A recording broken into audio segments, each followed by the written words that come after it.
Gênesis, capítulo 31. Jacó foge de Labão. Jacó ficou sabendo que os filhos de Labão andavam dizendo o seguinte: Jacó está tirando tudo que é do nosso pai. É às custas do nosso pai que ele está ficando rico. Jacó também notou que Labão já não se mostrava tão amigo como antes. Então o Senhor Deus disse a Jacó: volte para a terra dos seus pais, onde estão os seus parentes. Eu estarei com você. Aí Jacó mandou chamar Raquel e Leia para que viessem ao campo, onde ele estava com as suas ovelhas e cabras. Quando chegaram, ele disse: tenho reparado que o pai de vocês já não se mostra tão meu amigo como antes, mas o Deus do meu pai tem estado comigo. Vocês sabem muito bem que tenho me esforçado muito trabalhando para o pai de vocês, mas ele me tem enganado e já mudou o meu salário umas 10 vezes. Porém, Deus não deixou que ele me prejudicasse. Quando ele dizia: os cabritos com manchas serão o seu salário, aí as fêmeas tinham crias manchadas. E quando ele dizia: os cabritos listados serão o seu salário, aí as crias saíam todas listadas. Foi assim que Deus tirou os rebanhos do pai de vocês e os deu a mim. Um dia, quando os animais estavam no tempo do cruzamento, eu tive um sonho. Eu vi que os bodes que cobriam as fêmeas eram listados, malhados e manchados. O anjo de Deus me chamou pelo nome e eu respondi: aqui estou. Então ele continuou: veja, todos os bodes que estão cruzando são listados, malhados e manchados. Eu estou fazendo com que isso aconteça porque tenho visto o que Labão está fazendo com você. Eu sou o Deus que apareceu a você em Betel, onde você me dedicou uma pedra derramando azeite sobre ela, e onde você me fez uma promessa. Agora prepare-se, saia desta terra e volte para a terra onde você nasceu. Então Raquel e Leia responderam: não sobrou nada para herdarmos do nosso pai. Ele nos trata como se fôssemos estrangeiras. Ele até nos vendeu e depois gastou todo o dinheiro que recebeu como pagamento. Toda a riqueza que Deus tirou do nosso pai é nossa e dos nossos filhos. Portanto, faça tudo o que Deus mandou. Jacó se preparou para voltar a Canaã, onde morava Isaque, o seu pai. Fez com que os seus filhos e as suas mulheres montassem os camelos, ajuntou tudo o que tinha e partiu, levando todos os animais que havia conseguido com o seu trabalho na Mesopotâmia. Labão, o pai de Raquel, havia ido para outro lugar a fim de cortar a lã das suas ovelhas. E enquanto ele estava fora, Raquel roubou as imagens dos deuses da casa dele. Foi assim que Jacó, sem avisar que ia embora, enganou Labão o arameu, fugindo com tudo que tinha. Atravessou o rio Eufrates e foi na direção da região montanhosa de Gileade. Labão vai atrás de Jacó. 3 dias depois, Labão ficou sabendo que Jacó havia fugido. Ele reuniu os seus parentes e foi atrás de Jacó. 7 dias depois, Labão alcançou Jacó na região montanhosa de Gileade. Naquela noite, Deus apareceu num sonho a Labão, o arameu, e disse: cuidado, não faça nada a Jacó. Labão alcançou Jacó na região montanhosa de Gileade, onde ele estava acampado. E Labão e os seus parentes acamparam no mesmo lugar. Aí Labão disse a Jacó: por que foi que você me enganou, levando as minhas filhas como se fossem prisioneiras de guerra? Por que você me enganou, fugindo desse jeito, sem me dizer nada? Se você tivesse falado comigo, eu teria preparado uma festa alegre de despedida com canções acompanhadas de pandeiros e de liras. Você nem me deixou beijar os meus netos e as minhas filhas. O que você fez foi coisa de gente sem juízo. Eu poderia ter feito muito mal a vocês, mas na noite passada o Deus do seu pai me disse assim: cuidado, não faça nada a Jacó. Eu sei que você foi embora porque tinha saudades de casa, mas por que foi que você roubou as imagens dos deuses da minha casa? Jacó respondeu: eu fiquei com medo, pois pensei que o Senhor ia me tirar as suas filhas à força. Mas se o Senhor achar as suas imagens com alguém aqui, essa pessoa será morta. Os nossos parentes são testemunhas. Se o Senhor encontrar aqui qualquer coisa que seja sua, pode levar. Acontece que Jacó não sabia que Raquel havia roubado as imagens. Labão entrou na barraca de Jacó, depois na de Léia e depois na das duas escravas, porém não encontrou as suas imagens. Então foi para a barraca de Raquel. Aí ele procurou em toda parte, porém não achou nada, pois Raquel havia posto as imagens numa sela de camelo e estava sentada em cima. Ela disse ao pai: o Senhor não fique zangado comigo por eu não me levantar, mas é que estou menstruada. Foi assim que Labão procurou as suas imagens, sem as encontrar. Aí Jacó ficou zangado. Ele disse a Labão: o que foi que eu fiz de errado? Qual foi a lei que eu quebrei para o Senhor me perseguir com tanta raiva? Agora que mexeu em todas as minhas coisas, será que encontrou alguns objetos que são seus? Pois ponha esses objetos aqui, na frente dos meus parentes e dos seus, para que eles julguem qual de nós dois está com razão. Durante os 20 anos que trabalhei para o Senhor, as suas ovelhas e as suas cabras nunca tiveram abortos, e eu não comi um só carneiro do seu rebanho. Nunca lhe trouxe os animais que as feras mataram, mas eu mesmo pagava o prejuízo. O Senhor me cobrava qualquer animal que fosse roubado de dia ou de noite. A minha vida era assim: de dia o calor me castigava e de noite eu morria de frio. E quantas noites eu passei sem dormir? Fiquei 20 anos na sua casa, trabalhei 14 anos para conseguir as suas 2 filhas e 6 anos para conseguir os seus animais. E ainda por cima, o Senhor mudou o meu salário umas 10 vezes. Se o Deus dos meus antepassados, o Deus de Abraão, o Deus a quem Isaque temia, não tivesse estado comigo, o Senhor teria me mandado embora com as mãos vazias. Mas Deus viu o meu sofrimento e o meu trabalho que tive, e ontem à noite Ele resolveu a questão. Jacó e Labão fazem um trato. Labão respondeu a Jacó assim: estas filhas são minhas, os netos são meus, estes animais são meus e tudo que você está vendo é meu. Agora, como não posso fazer nada para ficar com as minhas filhas e com os filhos que elas tiveram, estou disposto a fazer um trato com você. Vamos fazer aqui um montão de pedras para que lembremos desse trato. Então Jacó pegou uma pedra e a pôs de pé como se fosse um pilar. Depois disse aos seus parentes que ajuntassem e amontoassem pedras. Eles fizeram um montão de pedras e depois tomaram uma refeição ali do lado dele. Labão pôs naquele lugar o nome de Jegar-Saaduta e Jacó o chamou de Galeed.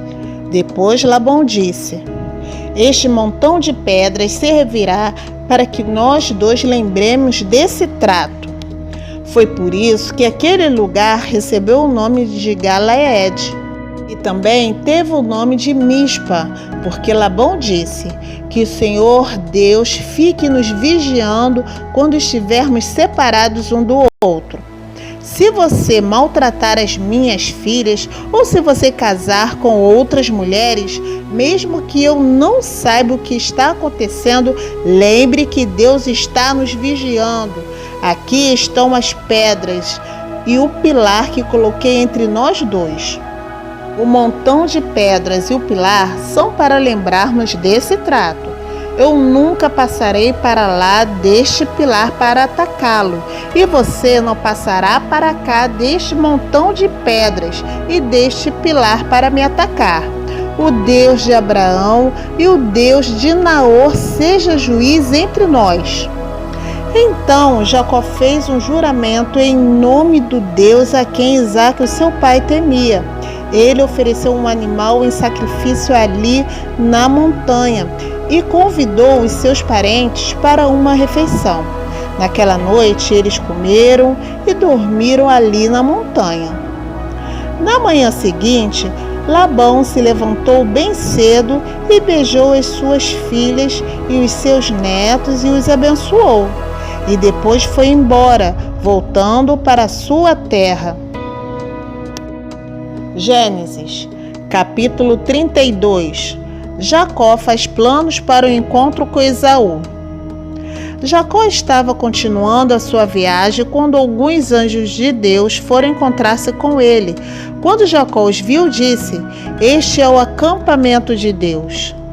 Por isso, pôs naquele lugar o nome de Maanaim. Jacó mandou mensageiros para a região de Seir, também chamada de Edom, a fim de se encontrarem com Esaú e lhe darem esta mensagem: "Eu, Jacó, estou às suas ordens para servi-lo. Durante todo esse tempo morei com Labão. Tenho gado, jumentos, ovelhas, cabras e escravos e escravas. Estou mandando este recado ao Senhor, esperando ser bem recebido." Os mensageiros voltaram e disseram: "Estivemos com Esaú, seu irmão. Ele já vem vindo para se encontrar com o Senhor e vem com 400 homens." Quando Jacó ouviu isso, teve muito medo e ficou preocupado. Então, dividiu em 2 grupos a gente que estava com ele, e também as ovelhas, as cabras, o gado e os camelos. Ele pensou que se Esaú viesse e atacasse um grupo, o outro poderia escapar. Depois, Jacó fez esta oração: "Ouve-me, ó Senhor, Deus do meu avô Abraão e de Isaque, meu pai. Tu me mandaste voltar para minha terra e para os meus parentes, prometendo que tudo correria bem para mim. Eu, teu servo, não mereço toda a bondade e fidelidade com que me tens tratado. Quando atravessei o Rio Jordão, eu tinha apenas um bastão e agora estou voltando com estes 2 grupos de pessoas e animais. Ó Senhor, eu te peço que me salves do meu irmão Esaú. Tenho medo de que ele venha e me mate, e também as mulheres e as crianças. Lembra que prometeste que tudo me correria bem e que os meus descendentes seriam como a areia da praia, tantos que ninguém poderia contar." Naquela noite, Jacó dormiu ali. Depois ele escolheu alguns dos seus animais para dar de presente a Esaú. Escolheu 200 cabras e 20 bodes, 200 ovelhas e 20 carneiros, 30 camelas com as suas crias que ainda mamavam, 40 vacas e 10 touros, e 20 jumentas e 10 jumentos. Jacó dividiu esses animais em grupos e pôs um empregado para tomar conta de cada grupo e deu esta ordem: "Vocês vão na frente, deixando espaço entre os 2. Jacó disse ao primeiro empregado: "Quando meu irmão Esaú se encontrar com você, ele vai perguntar: 'Quem é o seu patrão? Onde você vai? E de quem são esses animais que você vai levando?' Então responda assim: Estes animais são do seu criado Jacó, são um presente que ele está enviando ao seu patrão Esaú, e ele também vem vindo aí atrás. Também ao segundo e ao terceiro e a todos os grupos que tomavam conta dos grupos, Jacó disse: quando vocês se encontrarem com Esaú, digam a mesma coisa, e não esqueçam de dizer isso: o seu criado Jacó vem vindo aí atrás. É que Jacó estava pensando assim: vou acalmar Esaú com os presentes que irão na minha frente, e quando nos encontrarmos, talvez ele me perdoe. Desse modo, Jacó mandou os presentes na frente e passou aquela noite no acampamento. A luta de Jacó em Peniel. Naquela mesma noite, Jacó se levantou e atravessou o rio Jaboque, levando consigo as suas 2 mulheres, as suas 2 concubinas e os seus 11 filhos. Depois que as pessoas passaram, Jacó fez com que também passasse tudo que era seu, mas ele ficou para trás sozinho. Aí veio um homem que lutou com ele até o dia amanhecer. Quando o homem viu que não podia vencer, deu um golpe na junta da coxa de Jacó, de modo que ela ficou fora do lugar. Então o homem disse: solte-me, pois já está amanhecendo. Não solto enquanto o Senhor não me abençoar, respondeu Jacó. Aí o homem perguntou: como você se chama? Jacó, respondeu ele. Então o homem disse: o seu nome não será mais Jacó. Você lutou com Deus e com os homens e venceu. Por isso o seu nome será Israel. Agora diga-me o seu nome, pediu Jacó. O homem respondeu: por que você quer saber o meu nome? E ali ele abençoou Jacó. Então Jacó disse: eu vi Deus face a face, mas ainda estou vivo. Por isso ele pôs naquele lugar o nome de Peniel. O sol nasceu quando Jacó estava saindo de Peniel, e ele ia mancando por causa do golpe que havia levado na coxa. Até hoje, os descendentes de Israel não comem o músculo que fica na junta da coxa, pois foi nessa parte do corpo que ele recebeu o golpe. Gênesis, capítulo 33. Jacó se encontra com Esaú. Quando Jacó viu que Esaú vinha chegando com os seus 400 homens, dividiu os seus filhos em grupos, que ficaram com Leia, com Raquel e com as 2 escravas. As escravas e os seus filhos ficaram na frente, depois Leia com os seus filhos e por último Raquel e José. Depois Jacó passou e ficou na frente. 7 vezes ele se ajoelhou e encostou o rosto no chão, até que chegou perto de Esaú. Porém, Esaú saiu correndo ao encontro de Jacó e o abraçou. Ele pôs os braços em volta do seu pescoço e o beijou. Os 2 choraram. Quando Esaú olhou em volta e viu as mulheres e as crianças, perguntou: quem são esses que estão com você? São os filhos que Deus, na sua bondade, deu a este seu criado, respondeu Jacó. Então as escravas e os seus filhos chegaram perto de Esaú e se curvaram na frente dele. Depois vieram Leia e os seus filhos e também se curvaram. Por último, José e Raquel vieram e se curvaram. Depois Esaú perguntou: o que são aqueles grupos que encontrei pelo caminho? Jacó respondeu: por meio deles pensei em ganhar a boa vontade do Senhor. Aí Esaú disse: eu já tenho bastante, meu irmão, fique com o que é seu. Mas Jacó insistiu: não recuse, se é que mereço um favor seu, aceite o meu presente. Para mim, ver o seu rosto é como ver o rosto de Deus, pois o Senhor me recebeu tão bem. Por favor, aceite este presente que eu trouxe para o Senhor. Deus tem sido bom para mim e me tem dado tudo o que preciso. E Jacó insistiu até que Esaú aceitou. Então Esaú disse: bem, vamos embora, eu vou na frente. Jacó respondeu: meu patrão, O Senhor sabe que as crianças são fracas e eu tenho de pensar nas ovelhas e vacas com crias. Se forem forçados a andar depressa demais, nem que seja por um dia só, todos os animais poderão morrer. É melhor que o meu patrão vá na frente deste seu criado. Eu vou atrás, devagar, conforme o passo dos animais e dos meninos, até que chegue a Edom, onde o Senhor mora. Esaú disse: então, deixe que alguns dos meus empregados fiquem com você para acompanhá-lo. Jacó respondeu: não é preciso, eu só quero conquistar a amizade do meu patrão. Naquele dia, Esaú voltou pelo mesmo caminho para a região de Edom. Jacó, por sua vez, foi para Sucote. Ali construiu uma casa para si e abrigos para o gado. Por isso, puseram naquele lugar o nome de Sucote. Assim, Jacó voltou da Mesopotâmia para Canaã. Ele chegou são e salvo à cidade de Siquém e armou o seu acampamento ali perto. Por 100 barras de prata, comprou terras dos filhos de Amor, o pai de Siquém, e nelas armou o seu acampamento. Ali ele construiu um altar e pôs nele o nome de El, o Deus de Israel.